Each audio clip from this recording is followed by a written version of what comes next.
Hey guys, welcome to another video. In this video, I'm going to be giving you more tips on how you can be more productive and get more things done. Let's go.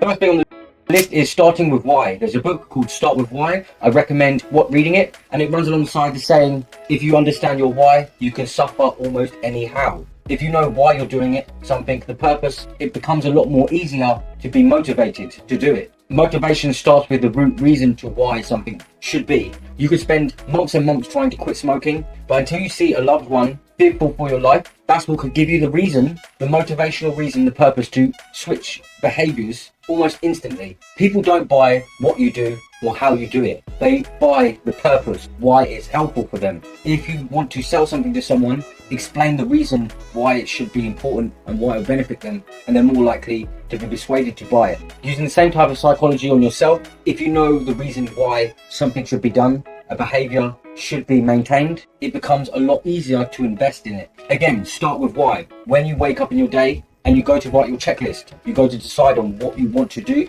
first think about why is it important, because then you can get a better picture of what you want to do and how you want to do it. Start off small and be building momentum over time by developing habits that are automated and working into your procedural memory, which is like riding a bike. When you learn it, it becomes almost automatic. Find your edge of what you find capable. Push yourself to your edge. Albert Einstein said, one must develop the instincts for what one can barely accomplish with the greatest of effort. Don't be so easy on yourself that it becomes an easy ride. Put yourself under pressure to accomplish more. If anything, to build a bit more character and see what you're actually capable of. Deep practice is not measured in minutes or hours, but in the perfect repetitions, the deep practice of actually paying attention. You could do several hours of learning languages, but if you're doing it whilst watching a film, it is not deep practice. It is shallow, mellow practice at best. Block out 30 minutes to 1 hour segments to hyper focus on one singular task, taking out all other distractions, music, films, anything like that, to try and accomplish more and see what you can get done in 1 hour. When you're doing deep practice and you're trying to focus on bits, think about, in its broken elements, what is the smallest chunk I can perfect and master right now. If you're learning to play basketball, you can isolate on singular types of shots from a certain position, later trying a different position. Each day try to build a perfect chunk. Don't look for the big, quick improvements. Look for the small improvements that happen gradually over days, hours, and minutes. These are the things that compound over time and will make dramatic differences in the future.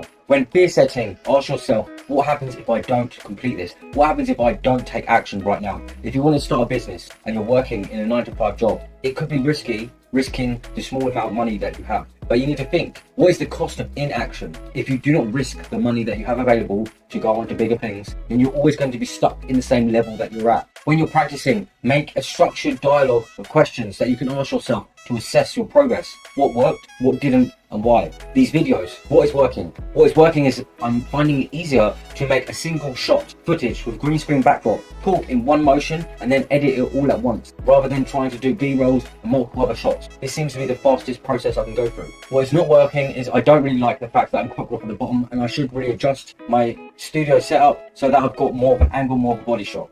Just jump into it, test it, try it. Why try and hypothetically predict something if you can test it? Don't just think about what is the risk ratio if I start this business and it fails. Start it and find out. You learn a lot more and you learn faster, deeper on the way when you're learning through experience. Because then it's not just theoretical understanding and emotional and cognitive biases stopping you and directing your thoughts and behaviors. Learn through experience. That's all I've got time for. Take care, people. See ya.